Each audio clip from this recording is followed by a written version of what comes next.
창세기 24장 42절부터 49절까지의 말씀, 저와 여러분들이 한 절씩 교독하겠습니다. 내가 오늘 우물에 이르러 말하기를 내 주인 아브라함의 하나님 여호와여, 만일 내가 행하는 길에 형통함을 주실지인데 내가 이 우물 옆에 서 있다가 젊은 여자가 물을 이리로 오더니 내가 그에게 청하기를 너는 물동이의 물을 내게 조금 마시게 하라 하여 그의 대답이 당신은 마시라, 내가 또 당신의 낙타를 위하여도 기르리라 하면 그 여자는 여호와께서 내 주인의 아들을 위하여 정하여 주신 자가 되리이다 하며 내가 마음속에 나를 마치기도 전에 리브가가 물동이를 그에게 들고 나와서 우물로 내려와 기기로 내가 그에게 이르기를 청하건대 내게 마시게 하라 하는즉 그가 급히 물동이를 어깨에서 내리며 이르되 마시라, 내가 당신의 낙타에게도 마시게 하리라 하기로 내가 마심에 그가 또 낙타에게도 마시게 한지라.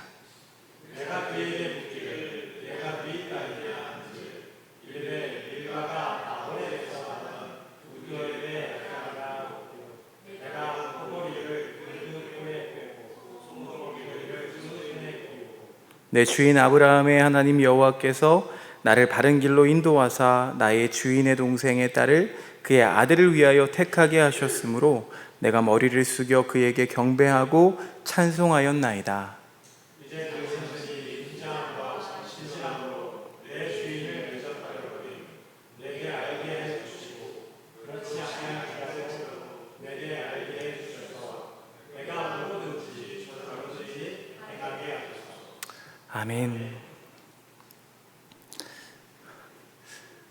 고작 일주일인데 오랜만에 또 여러분 앞에 서는 것 같은 생각이 듭니다. 하나님께서 인도하셨습니다. 모두 하나님의 뜻입니다. 라는 말을 자주 듣고 또 자주 합니다. 그런데 과연 무엇을 하나님의 뜻이라고 말할 수 있는 걸까요?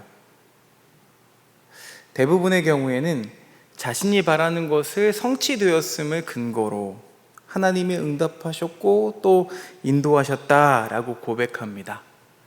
그런데 과연 정말 그런가요?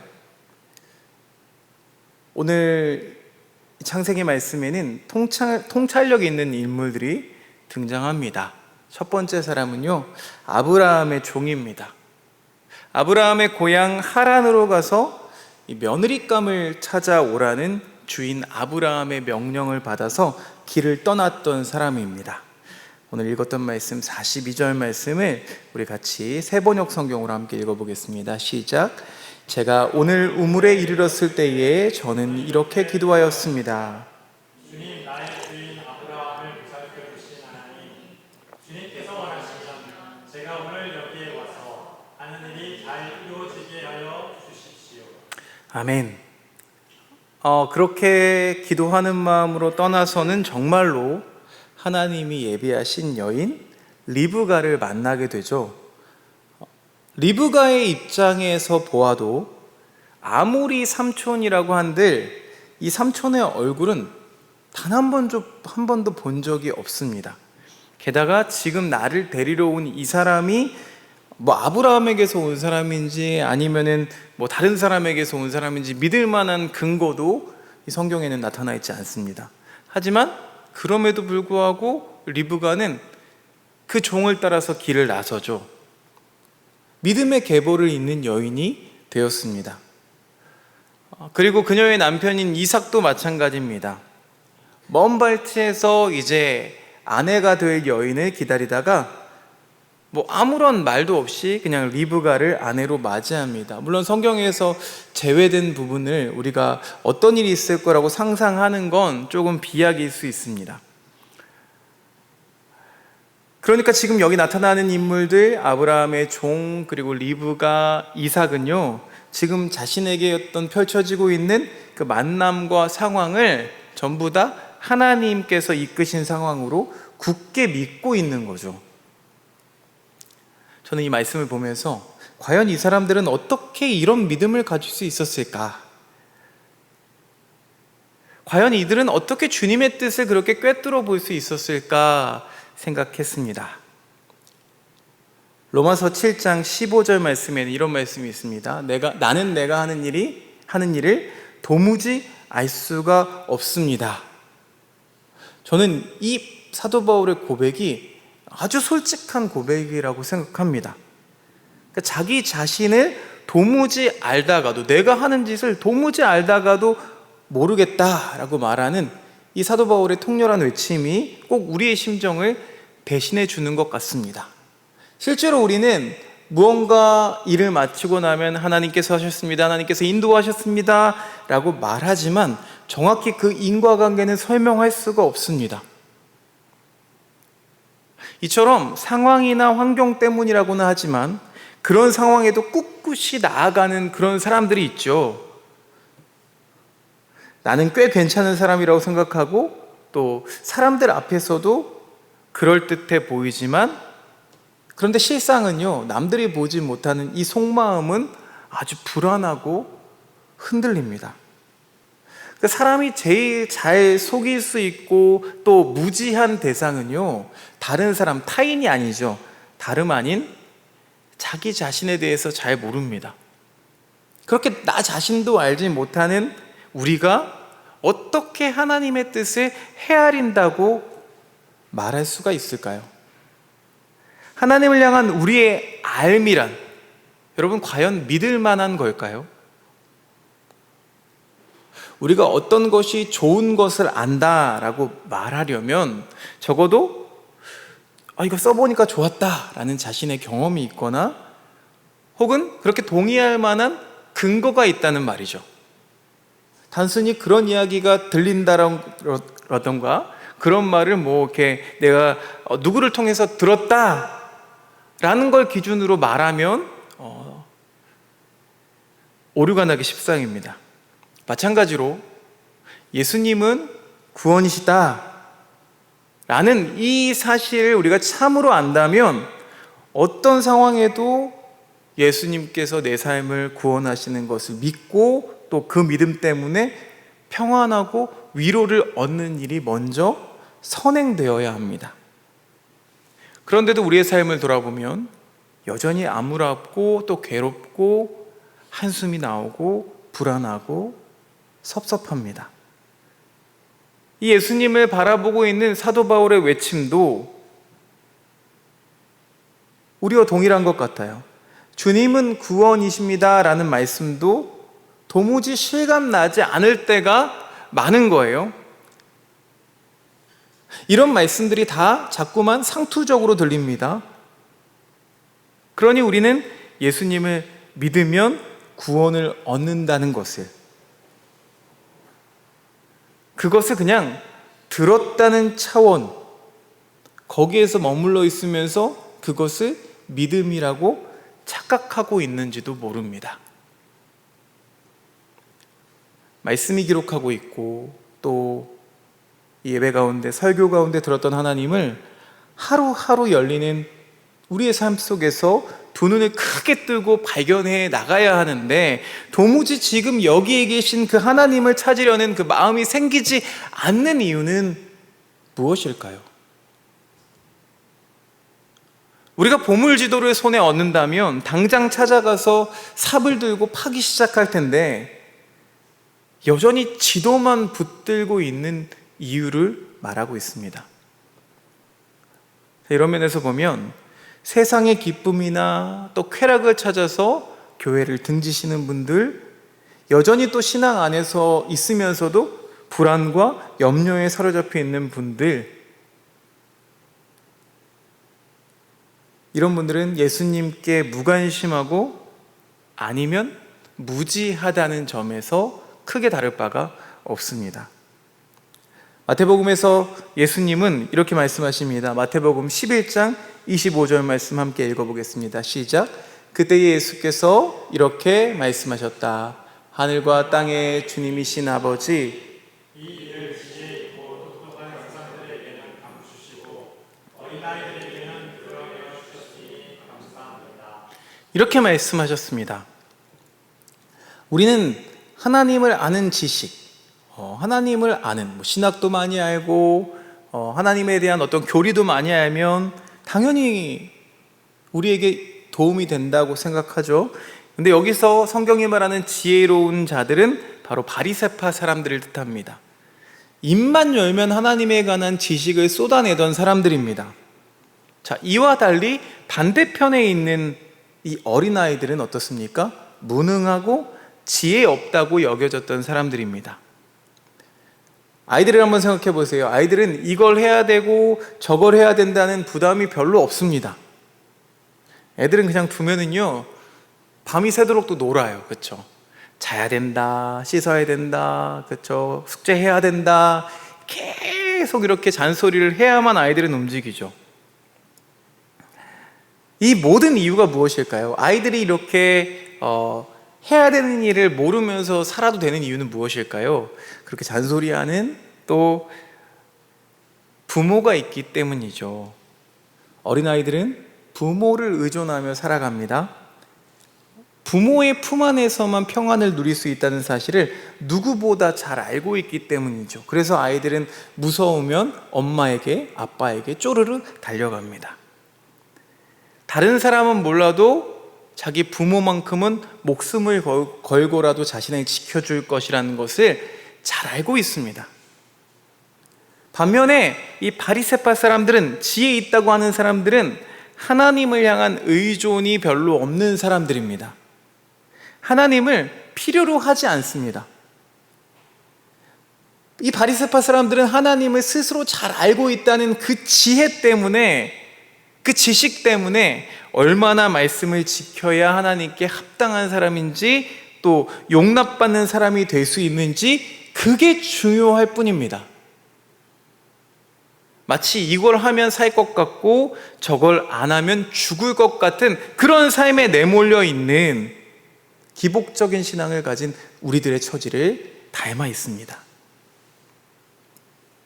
어느새 우리는 이 바리새인들처럼 스스로 지혜로워지고 자아가 훌쩍 커버려서 이 부모님 품 같은, 하나님 품 안에 있으면 안전하다는 것을, 하나님께로 돌이키면 그 안에서 평안을 누릴 수 있다는 사실을 잊어버리고 살고 있습니다. 하나님 없이도 잘 살 것 같으니까 하나님 없이, 하나님 떼어내고 살려고 하죠. 하나님을 의존하는 그 애착 관계가 깨어져 버린 겁니다.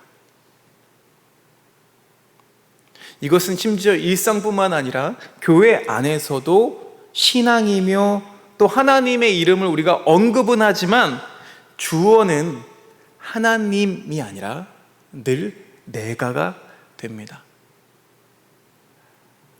여전히 우리는 하나님 품 안에 안기는 것보다 스스로 지혜로워지는 것을 동경합니다.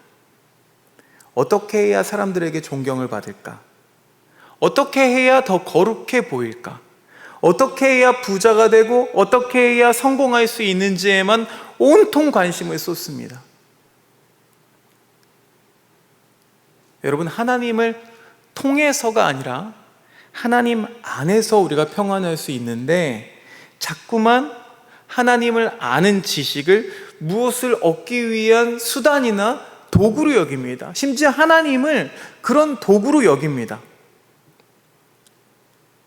어디로 갈지 방향도 모르면서 스스로 할 수 없는 그 무거운 짐을 짊어지고 열심히 달려갑니다. 하나님은 어떤 분이실까요? 하나님은 어떤 일을 하시나요? 바로 이런 하나님을 아는 일에 게을렀고 또 무지했고 실패한 까닭에 자꾸만 나는 어떤 일을 할 수 있을까요? 이렇게 자신에게 구부러진 이상한 사람들이 되어버리고 말았습니다. 사랑하는 행복을 나누는 하나교회 교우 여러분, 하나님은 우리의 자격이나 업적, 신앙적인 결실을 가져오라고 채근하시는 분이 아니십니다. 또 그런 것들 때문에 우리를 차별하는 분도 아니십니다. 그 사실에 무지한 까닭에 우리는 내가 얼마나 라는 그 강요에서 쉽게 벗어나지를 못합니다. 하나님을 믿는데도 이걸 안 하면 죽을 것 같고, 이걸 못하면 안 될 것 같고, 혹시 하나님의 은혜에서 우리가 내침받을지도 모른다 생각하면서 두려워하죠. 자, 오늘 말씀으로 한번 다시 돌아가 보겠습니다. 생각해 보면요, 이 아브라함이 뽑고 또 뽑아서 아주 믿을 만한 사람을 보냈을 텐데, 그럼에도 이 종에게 맹세까지 시키는 걸 보면 아브라함은요, 이 며느리감을 구하러 떠나는 종이 영 못 믿어왔나 봅니다. 그도 그렇겠죠. 아주 소중한 아들이잖아요. 소중한 아들의 며느리니까 적어도 오늘 이 말씀을 보면은요, 이 중에서 하나님을 향한 믿음이 제일 부족했던 사람은 이 아브라함입니다. 근데 이 42절에 드리는, 오늘 42절 말씀이 핵심 구절인데요, 다시 한번 42절을 보여주세요. 42절에 이 종이 드린 기도는 아주 놀랍죠. 거기에 비하면. 다시 한 번만 읽어보겠습니다. 시작. 주님께서 원하시면 제가 오늘 여기에 와서 하는 일이 잘 이루어지게 하여 주십시오. 아멘. 이 기도의 핵심을 보면은요, 하나님께서 원하신다면입니다. 주님께서 원하신다면. 자신이나 또 주인이 기대하고 바라던 기준이나 목표는 사실 없었습니다. 뭐 현숙하고 지혜롭고 하다못해 이 며느리감의 외모에 대한 조건을 언급하는 구절도 없습니다. 정말 이 기도대로라면은요, 사실 이번 여행에서 이 주인의 며느리감을 만나지 못해도 모든 것이 다 하나님 뜻 안에 있는 거니까 원망할 이유도 불평할 근거도 없는 거죠. 오히려 이 종의 기도에는 어떤 것 또 어떤 상황이라도 하나님의 인도하심 안에 있다는 것을 믿겠습니다 라는 고백이 담겨 있습니다. 저는 오늘 우리의 기도가 이런 기도가 되기를 간절히 소망합니다. 하나님 앞에서 포기하고 또 지는 게 두려워서 주님, 이것 아니면 안 됩니다, 이거 주십시오 라고 바라는, 그렇게 구하는 기준이 너무 분명한 우리들의 기도와는 너무나 달라 보이죠. 오늘 말씀에 등장하는 이 늙은 종과 또 며느리 리브가 그리고 아들 이삭까지 모두 하나의 공통점이 있습니다. 이들은요, 자신들이 살아가고 있는 이 시간이 하나님의 섭리와 통치, 하나님의 인도하심 안에 있다는 것을 믿었던 사람들입니다. 말씀 초반에 드렸던 질문을 다시 한번 드립니다. 이게 어떻게 가능했던 걸까요? 어떻게 이 모든 것이 하나님께로부터 온 것임을 이들은 알았던 걸까요? 어떤 사람을 만나고 어떤 상황에 놓이고 어떤 직장에 가고 어떤 일을 하게 될 때 그것이 하나님께로부터 온 것인지 우리는 무엇을 보고 알 수가 있느냐는 말입니다. 하나님께로부터 온 것이라고 하면은요, 무언가 놀랍고 신비롭고 어떤 특별한 현상들을 통해서만 알 수 있을 것 같습니다. 아니면 기도를 많이 하는 어떤 능력 있는 사람들에게만 보이는 것 같죠. 하지만 성경은 그런 언급을 하지 않습니다. 우리는 그저 하나님께로부터 온 것인지 아닌지는 모든 일이 다 지나고 난 뒤에야 알 수 있을 뿐이죠. 오직 우리는 말씀을 통해서 한 가지 사실만을 알 수 있습니다. 하나님은 살아계시고 언제나 어디서나 우리와 함께하는 분이시며 주신 말씀 모두를 신실하게 지키심으로 우리를 구원하신 분이시라는 걸. 다시 말해서 하나님이 어떤 분이신지에 관한 겁니다. 하나님에 대한 이 알미야말로 모든 상황을 이해할 수 있는 근거가 되는 거죠. 어떤 징표가 있어야만 하나님의 뜻이라고 생각하는 것은 오히려 하나님을 향한 신뢰와 믿음이 없다고 봐도 무방합니다. 하나님이 어떤 분이신지 믿어지니까 모든 것이 좋고 언제라도 안심할 수 있게 되는 겁니다. 마치 우리가 부모님을 의지했던 것처럼. 늙은 종도 리브가도 이삭도 하나님께서 함께 하시는 분이심을 알았기 때문에 지금 자신들의 인생 전체가 하나님 안에 있음을 믿을 수 있었습니다. 우리가 새벽을 깨우며 기도하는 이유도, 이 저녁에 나와서 기도하는 이유도, 하나님을 묵상하는 이유도, 오늘 주어진 내 하루 가운데 하나님이 지금 어디에 계시고 무엇을 하고 계시는가, 내 삶 전체가 하나님 안에 있으니 안전하다라는 그 깨달음을 얻기 위한 것이죠. 하나님이 어떤 분이신지를 끊임없이 자기 삶에 주목하고 집중하는 이들에게 우리 하나님은 발견되는 분이십니다. 바울은요, 나는 공고하고 비참한 사람입니다 라고 절규합니다. 그도 그런 것처럼, 그도 그럴듯이 스스로 구원해낼 사람, 내 인생을 구원할 사람은 단 한 사람도 없습니다. 아무리 허우적거려도 다시 원점일 뿐이죠. 더 이상 내가 어찌할 수 없는 그 답이 없는 상황이라면 어떻게 해야 하죠? 돌아서야 합니다. 어디를 향해 돌아서야 할까요? 로마서 7장 24절부터 25절 말씀 같이 읽어보겠습니다. 시작. 누가 이 죽음의 몸에서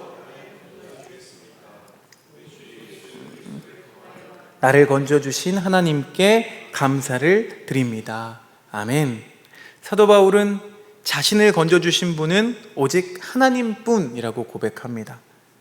그리고 하나님의 방법은 무엇입니까? 예수 그리스도였습니다. 그러니 우리도 그 방법으로 돌아가야 합니다. 거칠고 힘겨운 상황이나 우리의 처지, 삶에 지치고 침몰되어가는 나에게 주목하게 된다면 하나님이 보이질 않는 거예요. 그러니 자꾸만 내 자신에게로 구부러질 수밖에 없죠. 내게 구부러진 사람은 그냥 나를 위한 것만 찾습니다. 여유가 없습니다. 조급합니다. 그러니 힘들고 고통당하는 이들이 눈에 들어올 리도 없습니다. 마음이 돌덩이처럼 냉담하고 굳어집니다. 자꾸만 자기 사는 궁리에 몰두하고 수고하고 염려하는 그 무거운 짐을 자기 스스로 짊어지는 거예요. 그러면서 그 짐 때문에 내 인생은 힘겹고 삶이 지쳐가고 여전히 이것도 해야 되고 저것도 해야 되고 이 짐도 저 짐도 심지어 남의 짐도 짊어지려고 하는 그 형편에서 도무지 벗어나지를 못합니다. 그러니 바울의 절규가 오늘 우리의 절규와 다를 바가 없습니다. 그런 우리들에게 주님은 말씀하십니다. 마태복음 11장 28절 수고하며 무거운 짐을 진 사람은 모두 내게로 오너라. 내가 너희를 쉬게 하겠다. 주님이 이 땅에 오신 이유는 우리에게 쉼을 주시기 위해서입니다. 주님께로 나아간다는 것은 언제나 십자가와 부활을 의미하죠.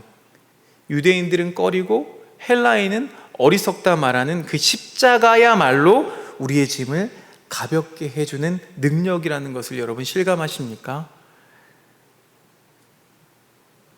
한번 생각해 볼까요? 십자가 앞에서는요, 모든 게 무의미해지고 말죠.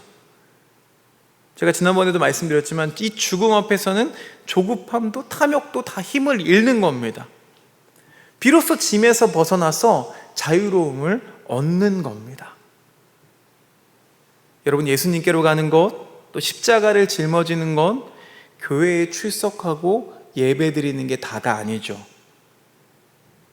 오히려 내가 무언가를 이루고 얼마나 해냈다라는 식으로 자신의 살아있음을 확인하려고 하면 할수록 짐은 더 무거워질 뿐입니다. 여러분, 오히려 십자가는 죽음의 자리입니다. 나는 결국 죽는 존재라는 그 사실을 직면하고 있지 않을 때, 예수를 죽은 자 가운데서 일으키셨던 것처럼 그 하나님의 손을 우리들도 느낄 수가 있는 겁니다. 그래서 우리는 주님 말씀처럼 짐이 아니라 자기 십자가를 짊어지고 가야만 합니다. 하나님이 어떤 분이신지를 알고 예수님께서 어떤 분이신지 아는데 믿지 않을 사람이 과연 있을까요? 하나님 나라가 어떤 곳인지 아는데 이 땅에서 더 많은 것을 얻으려고 비교에 내몰리며 살까요? 신앙이 무력해지고 능력이 사라지는 건 예수님 믿고도 여전히 평안이 없고 쉼이 없다는 건 어찌 보면 하나님을 모르는 우리의 무지함 때문임을 기억하신 저와 여러분 되시길 바랍니다. 오늘 본문에 등장하는 종, 이 종 앞에는 수식어가 하나 붙어 있습니다. 늙은이죠, 늙은. 여러분, 나이를 먹는다는 건 단순히 늙어가는 게 아니죠. 신앙이 깊어진다는 건 단순히 교회 다니는 횟수를 뜻하는 게 아닙니다. 늙은 종은 우리에게 이 하나님을 알아가고 하나님께 길들여져 가는 게 무엇인지를 보여주고 있습니다. 함께 먹고 함께 자고 만나고 마주하고 함께하는 그 부대끼는 그 시간을 통해서 서로를 우리가 알아갈 수 있듯이 하나님과 우리 사이도 별반 다르지 않습니다. 하나님이 보이지 않는 곳에서는 여지없이 짊어져야 하는 수고로운 짐과 안쓰러운 나 자신만 보일 뿐입니다. 자유와 해방은 우리가 노력해서 애써서 수고해서 무거운 짐을 짓는 것으로 얻을 수가 없습니다. 그래서 우리는 그 유일한 방법이 되시는 예수님, 그 십자가를 믿는 믿음으로 살아가야 할 줄로 믿습니다. 그렇게 살아가는 저와 여러분 되시기를 주님의 이름으로 축원드립니다.